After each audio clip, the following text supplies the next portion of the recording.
Ruth, entrevista de hoje, traz para você a história de um empreendedor, de um escritor, de um palestrante, de um jornalista.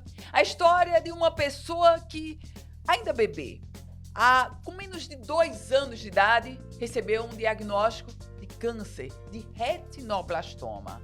A história de superação.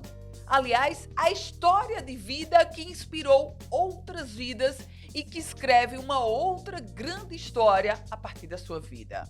Isso porque foi com o diagnóstico de câncer, ainda bebê, que a sua família resolveu criar a Casa de Apoio à Criança com Câncer, uma instituição reconhecida e aplaudida no Rio Grande do Norte e em todo o país. A gente conta, a partir de agora, a história de vida, o trabalho como jornalista, como palestrante, como escritor. Ele está lançando um novo livro.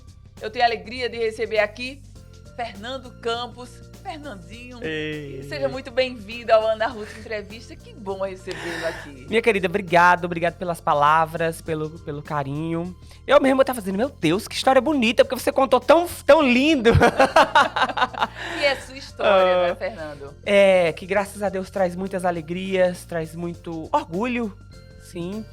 E, enfim, às vezes eu paro e fico pensando, meu Deus, obrigado, porque o pessoal lá de cima capricha comigo, graças a Deus. Fernando, eu começava trazendo um pouco da sua história e lembrando do primeiro diagnóstico de câncer que você recebeu com menos de 2 anos de idade.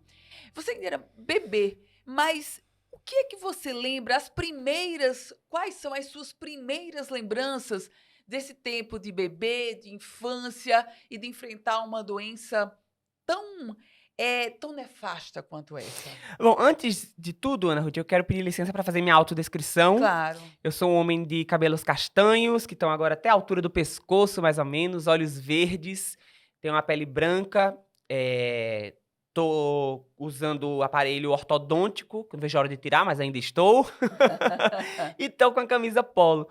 É muito importante a gente fazer autodescrição, Ana Ruth, para que as pessoas com deficiência visual possam ter a ideia real de como nós somos. Verdade. Mas respondendo a sua pergunta, bom, nesse período eu perdi a visão muito cedo, né? 2 anos de idade. Então, eu não tenho a lembrança. A gente não tem a lembrança da primeira infância, né? Eu não tenho lembranças de quando eu enxergava, nada disso. Mas eu sei de muitas coisas, de muitas histórias, porque quando a gente foi para os Estados Unidos tratar o câncer, nós passamos 11 meses entre idas e vindas. Passei por quimioterapia, radioterapia. O diagnóstico foi feito aqui, mas o tratamento foi feito lá. E você imagina, né? Nós, brasileiros, de repente tendo que se mudar para outro país, quantas histórias a gente viveu, né? Então, hoje em dia se tornaram até histórias, doces lembranças, assim. Foi um processo difícil na época, mas a gente lembra, minha avó, que acompanhou minha mãe, né? Porque meu pai chegou um momento que precisou voltar para trabalhar, enfim, e segurar a onda por aqui. E a mãe dele, minha avó, foi para lá para ficar com minha mãe. E aí ela hoje em dia já tá começando a ficar um pouquinho esquecidinha, mas o tempo da Filadélfia, ela não esquece jamais. Um tempo muito intenso, não é, Fernando? Muito intenso, com certeza. De histórias, inclusive, até hoje em dia, muito engraçadas, sabe, Ana Ruth? É mesmo? O que desse tempo tão intenso, e me permita, tão tenso, qual história engraçada, por exemplo, que você ouviu elas contarem sobre você? Olha, veja só, lá nessa casa, que a gente ficou hospedado na casa Ronald McDonald, que é uma casa do Instituto, do McDonald's, apoiada pela McDonald's, né, de fato. Existem hoje mais de 500 casas Ronald McDonald pelo Brasil, pelo mundo, desculpa. Existem algumas delas, ficam aqui no Brasil. E essa da Filadélfia é a primeira de todas elas, do mundo, né? E lá iam crianças de todos os lugares. Então, tinha crianças da Espanha, da Rússia. E teve um episódio que minha avó estava precisando fazer, queria uma cebola. E não sabia como pedir uma cebola e viu que a russa tinha uma cebola. E aí ela, sem saber inglês, muito menos russo, foi fazer mímica. Então ela ralava a cebola e fazia... chorava. conseguiu a cebola com a russa. Fernando, a sua história, ela abriu as portas para a criação da Fundação da Casa de Apoio à Criança com É Câncer. a casa do Val A Paiva. Casa do Val Paiva, uma casa que hoje acolhe milhares de crianças, tem na sua história o acolhimento de milhares de crianças, as famílias dessas crianças, desses jovens que passam por tratamento aqui na capital. Você tem noção, Fernando, do que a sua história representa para essas milhares de famílias que já foram acolhidas pela do Val Paiva? A primeira pessoa que me fez essa pergunta foi Faustão. E eu falei pra ele na época que ele disse, não tenho noção. E depois disso, eu comecei eu sei lá, eu devia ter uns 13 anos na época. E eu comecei a prestar atenção nisso. E claro que quando a gente vai crescendo, vai realizando, vai entendendo, hoje em dia eu já consigo ter uma dimensão maior, eu consigo enxergar a potência que tudo isso tem. Mas o tempo todo isso atravessa a gente no sentido positivo, de tipo, meu Deus, como as coisas se encaixam na vida, como tudo tem um propósito. E que lindo que eu fui peça, que nós fomos, né? Eu, minha família, enfim, todos que passaram pela casa do Val Paiva de alguma forma, que lindo que nós fomos peça para esse propósito tão lindo, tão fundamental, que faz a diferença na vida de tantas pessoas. Fernando, eu lhe apresentava como jornalista, você é formado em Sim. jornalismo, mas você também é palestrante, você circula, você roda o Brasil levando palestra, falando para as pessoas sobre a sua história. No momento que você está diante de uma grande plateia, qual é a sua preocupação? O que é que você, aos olhos de Fernando, o que é que Fernando realça na história de Fernando? Você diz a Nas mensagem da palestra? Isso. Eu acho que eu quero tocar o coração das pessoas para mostrar que nós sempre somos capazes, tendo deficiência ou não. E também que todos nós, repito, com deficiência ou não, nos superamos diariamente. Nós somos desafiados, nós somos postos à prova e que problemas sempre vão existir. Às vezes a gente pensa, quando esse problema passar, minha vida vai estar solucionada, vai estar resolvida. E na real, vão surgir outros, né, Ana Ruth? E a gente vai ter que enfrentar aquela história do leão que a gente tem que matar todo dia. É um clichê, mas a vida é uma montanha-russa. O tempo todo a gente está sendo apresentado a novos cenários, a novas realidades. Então, acho que essa é a grande máxima. E, assim, não existe uma receita, porque às vezes as pessoas falam, minha palestra apresenta o método da não sei o que lá. Não existe uma receita para você superar problemas, mas existem alguns passos fundamentais. Você precisa, primeiramente, acreditar. Você pode. Mas só acreditar não vai bastar, então você precisa se dedicar, dar o seu melhor. Ah, mas às vezes não dá para fazer o melhor do mundo. Ok, às vezes não dá para fazer o melhor do mundo. Mas dentro das suas circunstâncias, você vai dar o seu melhor.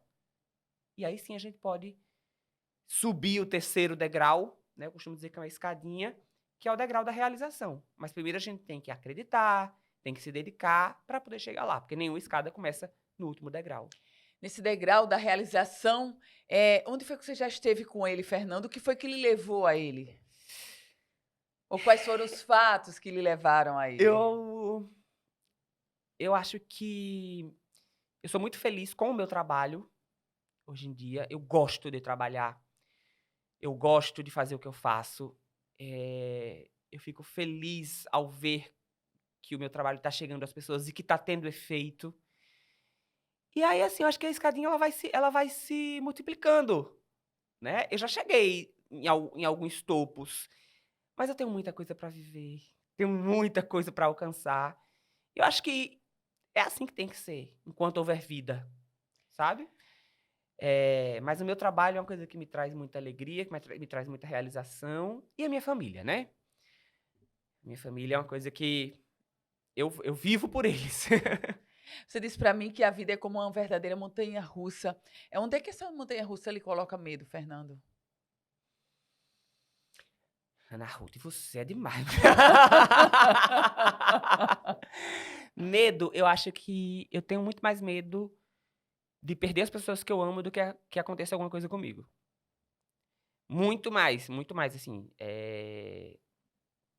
de sentir essa dor do que eu acredito que a vida é eterna, então, se eu tiver que morrer, eu sei que a vida não acaba. Eu só tenho medo da dor da morte.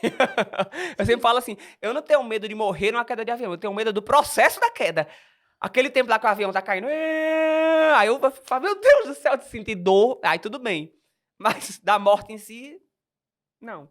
Fernando, você já enfrentou 2 câncer. Um primeiro retinoblastoma, com um pouco menos de 2 anos de idade, e com pouco mais de 20 anos, me corrija a idade correta, você teve Isso, um com câncer 23. 23 anos, o câncer de tireoide. Portanto, com 23 anos você já era, como as pessoas costumam dizer, um homem formado, um homem pronto. Esse de tireoide, ele colocou medo, Fernando?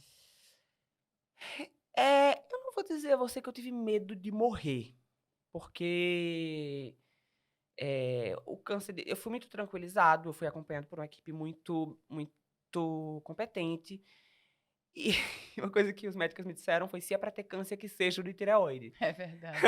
Eles Eu sempre dizem isso, estão com razão, viu, É, Fernando? exatamente. Mas é um câncer, né. E eu já tinha apesar de eu não ter a lembrança da vivência ali, eh, era como enfiar o dedo na ferida, né. Então, foi um processo difícil, doloroso, mas eu lembro que eu falei pra minha mãe: "Eu tô triste, mas ao mesmo tempo eu tô feliz", porque foi um momento que eu recebi tanto carinho, tanto amor, foi um momento de renovação da minha fé. Eu costumo dizer que eu sentia o poder da oração das pessoas por mim de uma forma quase palpável, e é verdade. Não sei lhe explicar como, mas eu senti. E foram dias importantes para mim. Qual é a sua experiência com a fé, Fernando? Me chamou a atenção porque desde o início da entrevista, logo na minha primeira interferência ou intervenção, você já falou de Deus e você disse que agradece muito ao Criador. De lá para cá, você seguramente já falou umas 5 vezes sobre Deus e agora você fala sobre fé. Qual é a sua experiência com toda essa vivência que você tem, a história de vida que você traz? Qual é a sua experiência com a fé, Fernando?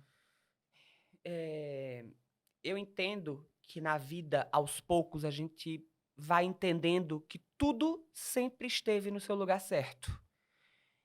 E eu já tive várias provas disso. Então eu não tenho como não perceber que existe uma força poderosa, que rege tudo isso. Eu acho que tudo tem propósito, eu acho que todos nós temos missões, todos nós, eh, temos o nosso papel. Nada é em vão, nada é em vão.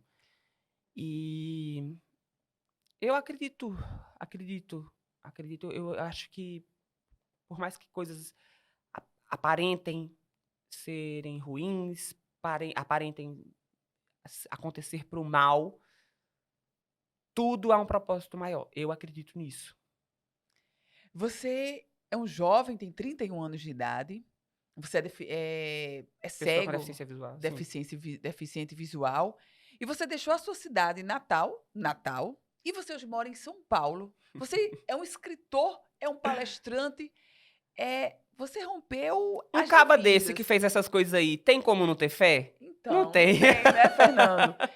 Conta um pouquinho sobre você romper as divisas, porque óbvio que é mais cômodo e não seria não só para você, como para qualquer um, morar com a família, morar em Sim. Natal, numa cidade que você já domina. Mas você foi morar em São Paulo, você escreve, você viaja ao país com suas palestras. Como é que é isso, Fernando? É desafiador, Ana Ruth. É claro que, "Ai, tranquilo ir para São Paulo", não é. Eu preferia estar aqui. Eu adoro São Paulo, acho massa, adoro a efervescência, tenho pessoas lá queridas, mas minha família é aqui, eu cresci aqui, minhas raízes são aqui. Eu pretendo um dia voltar para cá, não sei se vai acontecer, talvez essa ideia mude, mas, hoje em dia as circunstâncias me levaram para lá e eu sou feliz lá, eh, mas é desafiador. E é diferente. Aqui eu pego um carro de aplicativo com muito mais tranquilidade. Lá eu tenho mais medo. Porque a violência é maior, porque eu conheço menos pessoas, porque aqui se eu gritar por socorro corre mais gente. Entendeu? Mas é assim pra todo mundo. Fernando, vamos falar dos livros? E eu Bora. digo dos livros porque eu falei no plural, você lançou há alguns anos um livro falando sobre uma experiência de viagem, viajar sozinho pela Europa, e agora você lança um novo livro. O que que ele traz? Aliás, o livro está nas suas mãos, você Tá pode aqui, inclusive dá mostrar uma para a olhadinha gente. aqui. Pra você dar uma O, olhadinha. o Tesouro das Diferenças, Fernando Campos. Quais são esses tesouros das diferenças, Fernando? Eu acho que a grande riqueza que esse tesouro, né, que o livro oferece, traz, é a diversidade. São as particularidades de cada personagem, de cada conto que contém no livro. Eu tenho 4 contos infantis e cada conto conta a trajetória de um personagem. Tem um dele que conta. Um dele tem 2 personagens com deficiência e os demais tem um. Então, cada conto ele traz a trajetória de um personagem com deficiência. E a ideia é justamente de trazer essa ideia de inclusão para as crianças o quanto antes.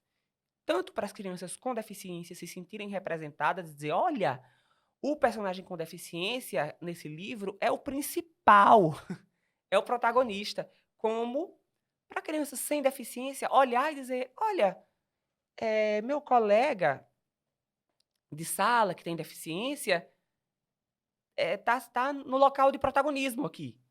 E tudo bem, que massa. Foram inspirações reais, Fernando? Inspirados em personagens reais ou O que é que não? acontece? Eu tenho 3 sobrinhos. Um deles nasceu e faleceu, porque ele tinha uma síndrome incompatível com a vida, e tenho 2 que estão aqui nesse plano. O mais velho tem 4 anos. E essas histórias, todas elas, surgiram do período de quando a gente estava veraneando na praia, ou então eu na casa dele mesmo, ia botar ele para dormir, deitava na rede, ia contar histórias. E eu pensava, o tio dele é cego. Eu tenho que falar para ele, eu tenho que mostrar para ele que é normal, que eu não sou o diferentão, que existem muitos como eu. Porque muitas pessoas, até nas minhas redes sociais, inclusive quem quiser me seguir aí, @Fernando Campos, me abordam dizendo, meu filho, quando vê uma pessoa com deficiência, olha para ela e fica olhando espantado.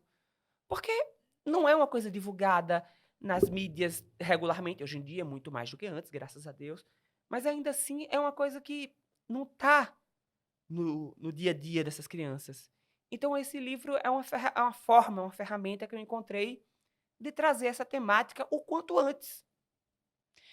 Fernando, você tem 31 anos de idade, portanto, você atravessou essas 3 décadas, essas pouco mais de 3 décadas da sua vida, em um momento de, eu diria, transformação e de incremento desse processo de inclusão.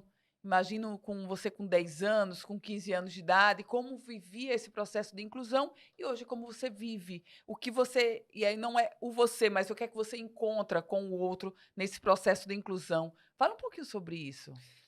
Você fala no sentido o quê? De No aceitação? sentido de aceitação e de inclusão no contexto de incluir, de estar inserido no ambiente. Olha, a verdade é que nós, pessoas com deficiência, não estamos inseridos. A gente luta e vai com o pé na porta mesmo, assim.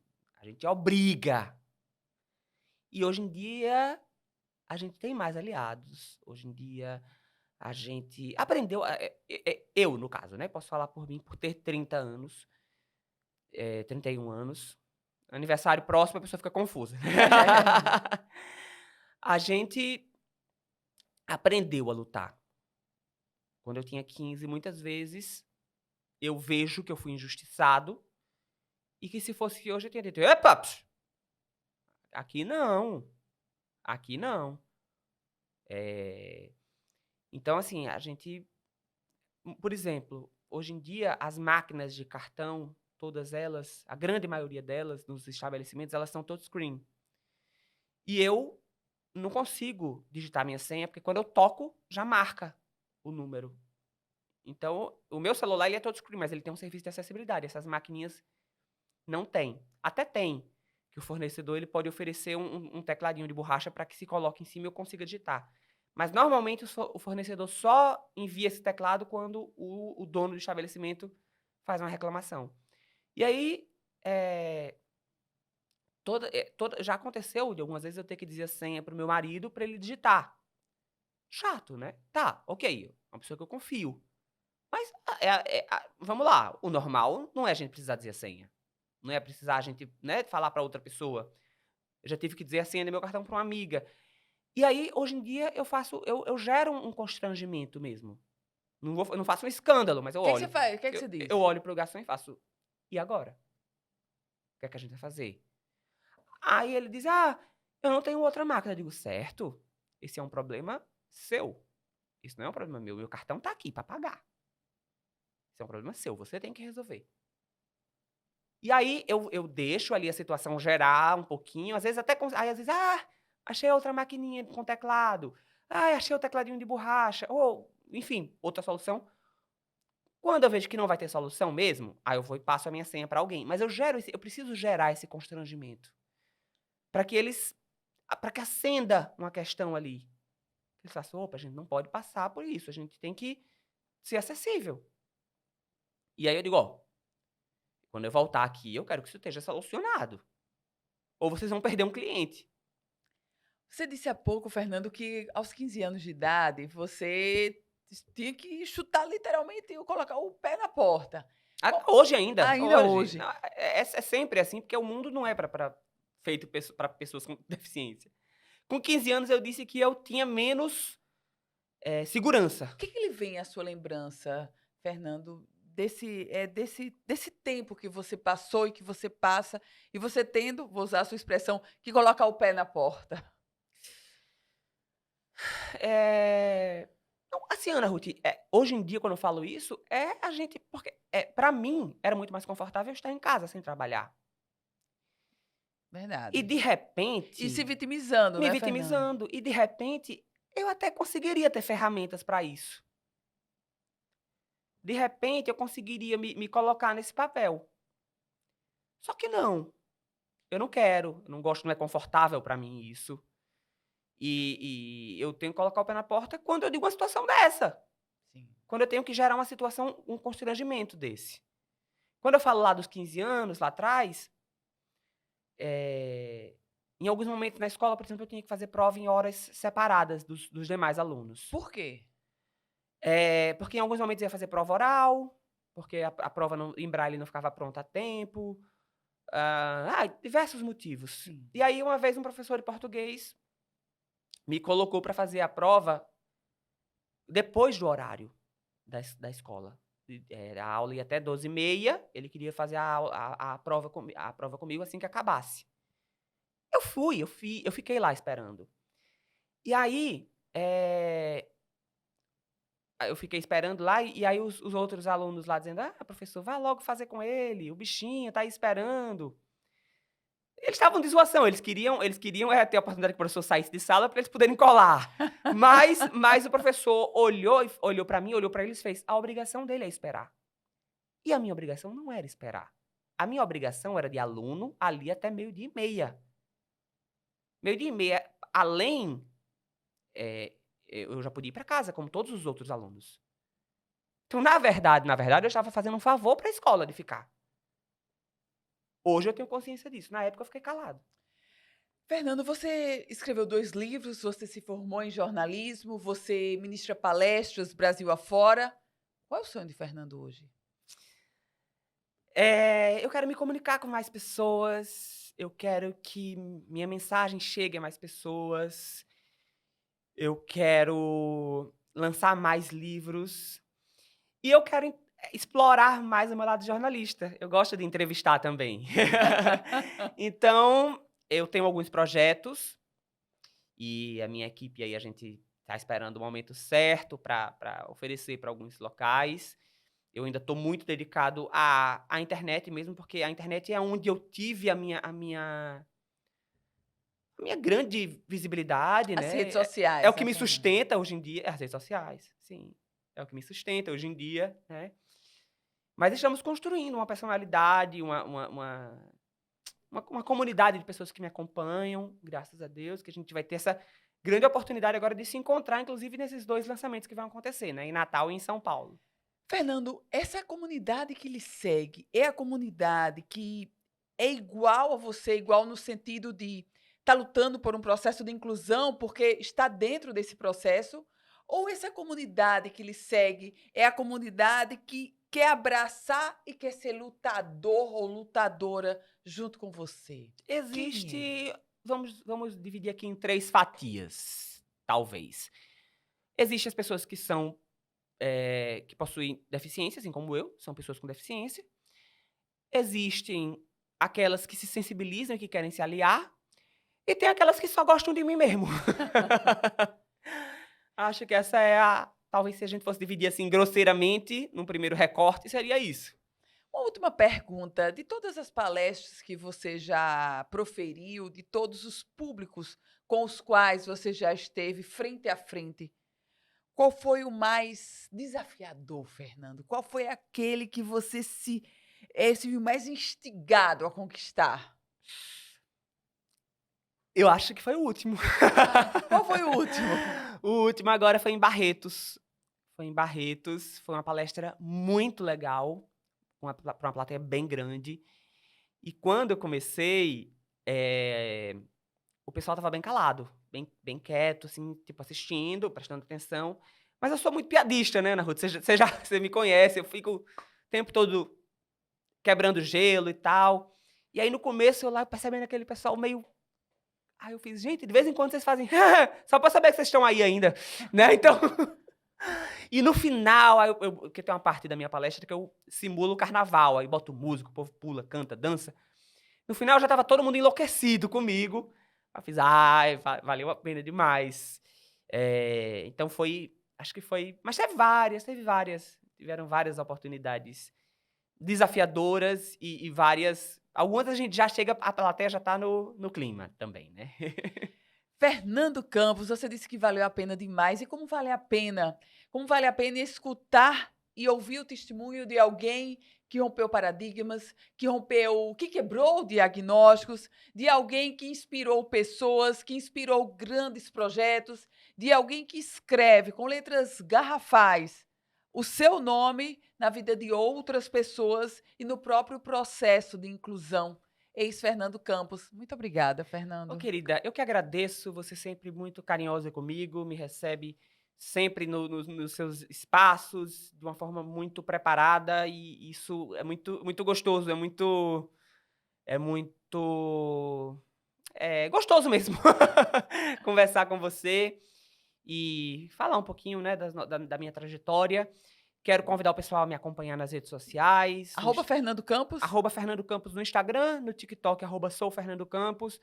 Todas as redes sociais, a gente, se olhar para cima, é capaz de eu aparecer. E comprem os livros na Amazon e em todas as plataformas. O Tesouro das Diferenças. Tem o Enxergando Além do Atlântico. Sim, exatamente. Que é o primeiro livro, que conta a história do período que eu fiz intercâmbio na Inglaterra. É um recorte autobiográfico. E o Tesouro das Diferenças, que é o bebezinho aí, que tem prefácio de Ivete, que foi ilustrado pelo Alexandre Tissot, que é um ilustrador incrível de Minas Gerais. Enfim, e vai, se Deus quiser, tocar muitos corações aí. Tá na Amazon e tá em todas as plataformas que você pode encontrar livro. Como você começou essa entrevista falando sobre Deus, eu vou terminar falando sobre Deus. Que Deus lhe abençoe, Fernando. A nós. Muito obrigada. Obrigado. No próximo encontro, na próxima edição, mais uma entrevista, mais uma história que a gente compartilha, mais uma experiência que vivenciamos juntos, eu e você, aqui no Ana Ruth Entrevista.